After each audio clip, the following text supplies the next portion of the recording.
السلام علیکم ورحمۃ اللہ وبرکاتہ۔ الحمد للہ رب العالمین والصلاة والسلام علی اشرف الانبیاء والمرسلین نبینا محمد وعلی آلہ واصحابہ اجمعین، اما بعد فاعوذ باللہ من الشیطان الرجیم، بسم اللہ الرحمن الرحیم۔ واتموا الحج والعمرۃ للہ، وقد قال النبی صلی اللہ علیہ وسلم من حج هذا البیت فلم یرفث ولم یفسق رجع کیوم ولدتہ امہ۔ رب اشرح لی صدری ویسر لی امری واحلل عقدۃ من لسانی یفقہوا قولی۔ میرے پیارے درشکوں اور اسلامی بھائیوں، آج کے اس شب اوسر میں ذی الحجہ کے 8، 9، 10 تاریخ کے بارے میں کچھ باتیں سنکشپت میں بیان کرنا چاہتا ہوں جو حجاج کرام اس دن کرتے ہیں۔ میں آشا کرتا ہوں کہ آپ لوگ دھیان پوروک اس بات کو سنیں گے۔ میرے پیارے ساتھیوں، حجاج کرام 8 ذی الحجہ کو، خاص کر حج تمتع کرنے والے جو پہلے عمرہ سے فارغ ہو چکے ہیں اور احرام کھول چکے ہوتے ہیں، احرام سے حلال ہو چکے ہوتے ہیں، وہ اپنے استھان سے ہی احرام کی حج کی نیت کریں گے، اور ہر وہ کام جو احرام کی نیت کرنے سے پہلے کرتے ہیں، جس طریقے سے میقات پہ کیے تھے وہ سب کریں گے، اور پھر احرام کی نیت کریں گے، اور پھر لبیک حجن کہہ کر کے کہ اے اللہ میں حج کے لیے لبیک کہتا ہوں، یہ کہتے ہوئے یہ 8 ذی الحجہ کو حاجی حضرات مینا کی طرف چلے جائیں گے۔ ظہر، عصر، مغرب، عشاء اور فجر کی نماز وہاں ادا کریں گے، اور 4 رکعت والی نماز 2 رکعت ادا وہاں پہ کریں گے، یعنی قصر بلا جمع، صرف قصر کریں گے اور جمع نہیں۔ اور پھر 9 تاریخ کو سورج طلوع ہونے کے بعد حاجی حضرات مینا سے میدان عرفات جائیں گے اور غروب آفتاب تک وہیں رہیں گے۔ زوال کے بعد نماز ظہر اور عصر جمع اور قصر کر کے ادا کریں گے۔ نماز ادا کرنے کے بعد ذکر و اذکار اور دعا تلبیہ زیادہ سے زیادہ پڑھتے رہیں گے۔ یہ عرفہ کا دن، یہ 9 تاریخ کا دن ہے، اس دن کثرت سے دعا کرنا، اللہ رب العالمین کے حضور عاجزی کرنا، گر گرا کر زیادہ سے زیادہ دعا کرنا، یہ مسنون ہے۔ اپنے لیے اور سارے مسلمانوں کے لیے اس دن زیادہ سے زیادہ دعا کریں، اور جو چاہیں اس دن مانگیں۔ دعا کرتے وقت ہاتھوں کو اٹھانا یہ مستحب ہے۔ عرفات میں ٹھہرنا حج کے ارکان میں سے ایک رکن ہے۔ جو عرفات میں نہیں ٹھہرا اس کا حج نہیں ہے۔ عرفات میں ٹھہرنے کا وقت 9 ذی الحجہ کے سورج کے یعنی ظہر کے بعد سے لے کر کے 10ویں ذی الحجہ کے طلوع فجر تک ہے۔ میرے بھائیوں،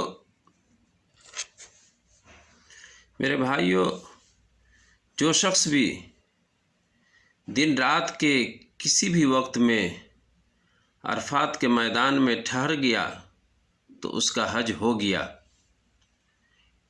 لیکن یہ ضروری ہے کہ حاجی اس بات کا اطمینان کر لیں کہ وہ حدود عرفات میں ٹھہرے ہوئے ہیں، اور حدود وہاں پر بڑے بڑے بورڈوں میں لکھا ہوا ہے، اس لیے اس کا اطمینان کر لینا چاہیے۔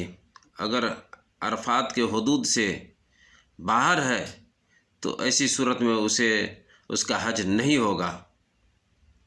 میرے بھائیوں، جب ذی الحجہ کا سورج غروب ہو جائے تو سکون اطمینان کے ساتھ انسانوں کو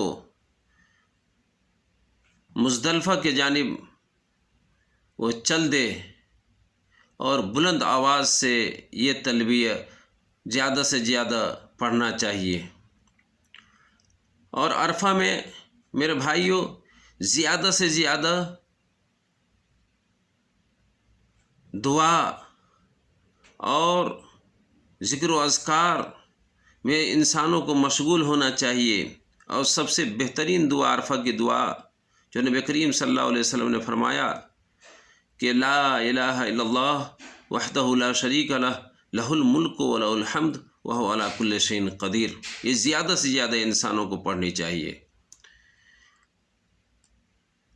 ذی الحجہ کو سورج غروب ہونے کے بعد انسانوں کو بالکل اطمینان کے ساتھ مزدلفہ کو چل دے اور بلند آواز سے زیادہ تلبیہ پڑھے، لبیک اللہم لبیک لبیک لا شریک لک لبیک ان الحمد والنعمت لک والملک لا شریک لک۔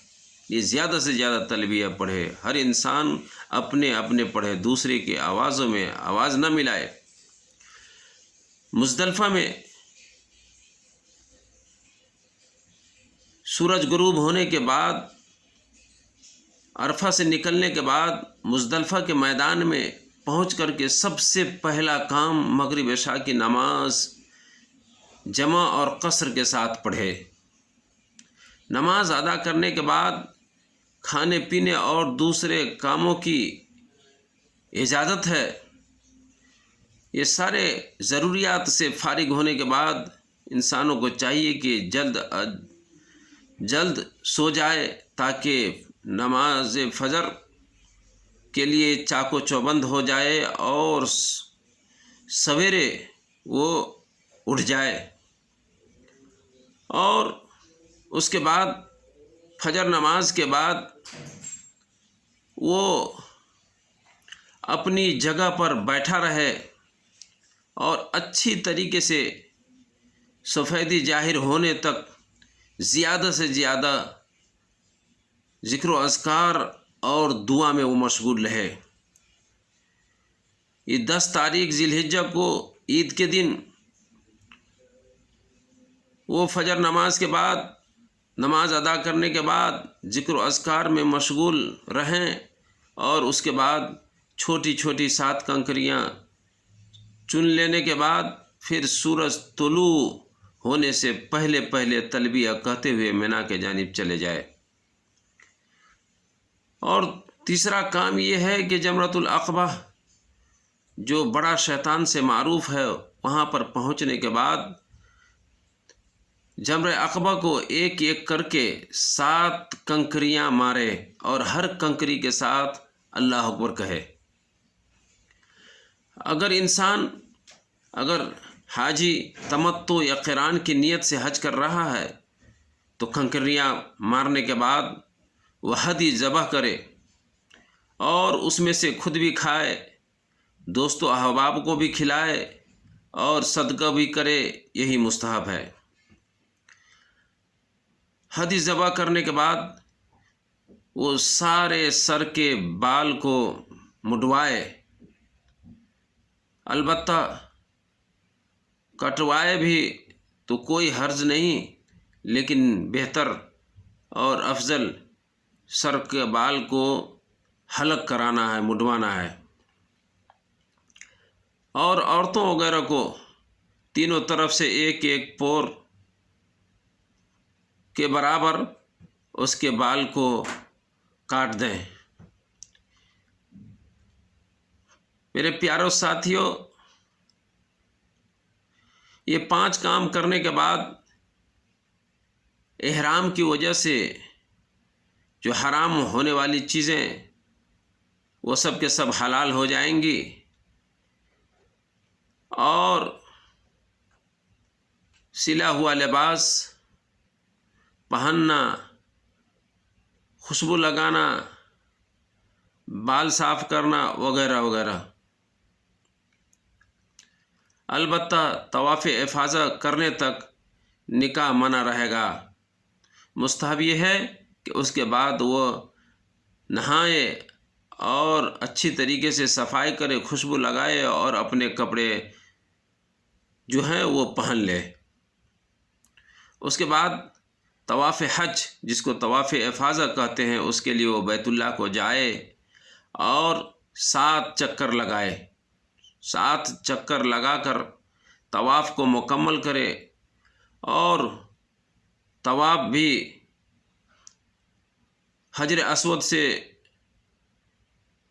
شروع کرے بسم اللہ اللہ اکبر کہتے ہوئے، اور رکن یمانی اور حجر اسود کے بیچ میں ربنا آتنا فی الدنیا حسنہ وفی الآخرۃ حسنہ وقنا عذاب النار، یہ اس دونوں کے بیچ میں پڑھے اور اسی طریقے سے وہ 7 چکر کو مکمل کرے، اور اس کے بعد 2 رکعت نماز پڑھے مقام ابراہیم اور خانہ کعبہ کو سامنے رکھتے ہوئے، اور اگر وہاں جگہ نہیں ملے تو جہاں بھی مسجد میں اس کو جگہ ملے 2 رکعت نماز پڑھے، اور اس کے بعد جہاں تک ہو سکے زمزم کا پانی زیادہ سے زیادہ پیے اور اپنے سر کے اوپر بہائے، اور اس کے بعد سعی کرنے کے لیے وہ سعی صفا مروہ کے جانب جائے اور صفا مروہ کا 7 چکر لگا کر سعی کرے۔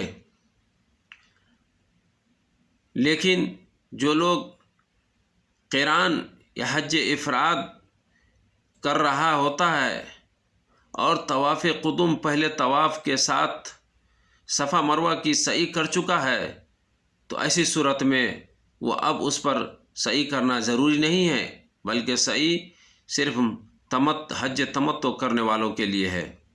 اس لیے کہ اس نے حج افراد اور حج قران کرنے والے، اس کی پہلے سعی ہی حج کی سعی تھی، اور اگر اس نے طواف قدوم کے ساتھ اگر سعی نہیں کی تھی تو ایسی صورت میں اس پر سعی کرنا ضروری ہے طواف افاضہ کے ساتھ، اور سعی مکمل کر لینے کے بعد اس کے لیے تمام ممنوع چیزیں جو پہلے حرام تھی ساری کے سارے حلال ہو جاتی ہے، یہاں تک کہ نکاح بھی۔